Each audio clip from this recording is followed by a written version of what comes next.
Jonathan here with Manhole Nonsense. I wanted to touch base on a few headlines out there in the sports world today.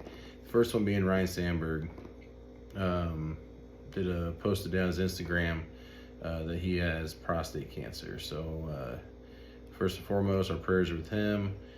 He started treatment. He's around family, loved ones, all those things. So, but I just want to touch base on his career.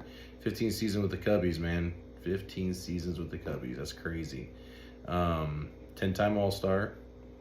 He 282 home runs, 344 stolen bases, 9 consecutive Golden Glove. I mean, that's pretty incredible.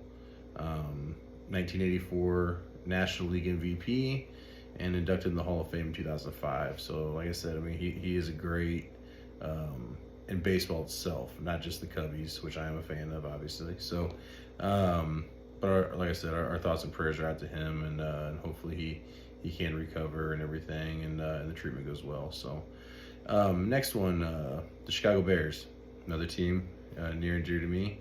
We hired our offensive coordinator finally, and I think we finally did it right. So, I mean, I'm not going to say the guys the next, Sean McVay or Shanahan, anything like that, but he does come from the Sean McVay coaching tree.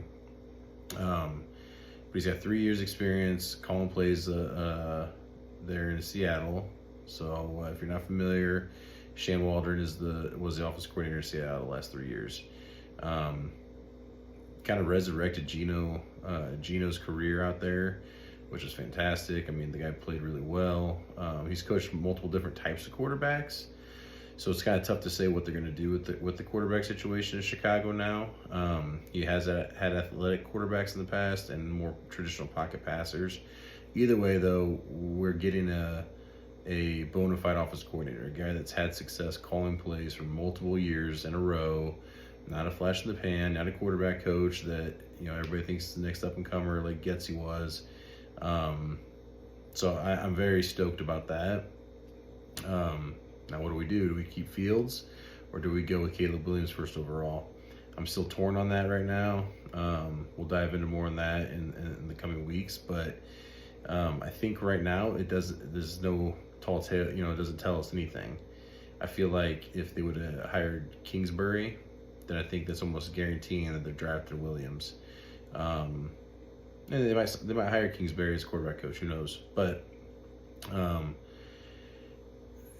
it's too early to tell. I mean, polls will get King's ransom for that first overall pick this year. I mean, last year Bryce Young and Levis and Richardson, Stroud. I mean, those guys were, they weren't anything close to what Caleb Williams is coming out. I mean, no one was talking about those guys as the best player since Andrew Luck, generational talent, nothing like that. And that's what guys have been saying and are continuing to say about Caleb Williams. Do I believe it? I don't watch a lot of USC games. I'm a Michigan fan, so it's hard to say. But either way, the guy did some phenomenal things in college that never always translates to the NFL, so we'll see. But either way, I do think that when you look at the last probably 10 to 12 picks, first overall picks that were quarterbacks, there's far more success stories there than there are busts. You have to go back and look at like Jamarcus Russell as one of the last busts out of that group. Those other guys, whether it was earlier in their career, or years 4, 5, 6, they started having success. So either way, I think the Bears will be fine if they take Williams or if they trade down. And trade down to maybe 3 and still be able to get like a Marvin Harrison Jr. and stockpile some more picks. So either way, I think they'll be fine. Ryan Poles knows how to draft. He's doing a really well job at that, and he's really building this team on a firm foundation, I believe. So I am biased, but I'm also a realist too. So when they're garbage, I understand it and throw it out there. And I predicted they'd be middle of the road. You can't be 8-8 anymore in the NFL, but I figured they'd win, 7 to 9 games, and that's right where they were at. So the third topic I touched base on is Harbaugh. Jim Harbaugh's got reports are that he has a second interview set up with the Falcons and the Chargers. I hate this. I hate it. The only team I want Harbaugh to go coach in the NFL is the Bears. Being a Michigan fan, he's finally got that thing cooking. And I know he's losing his quarterback, his starting running back, some defensive players are going pro, receiver. I mean, all that good stuff.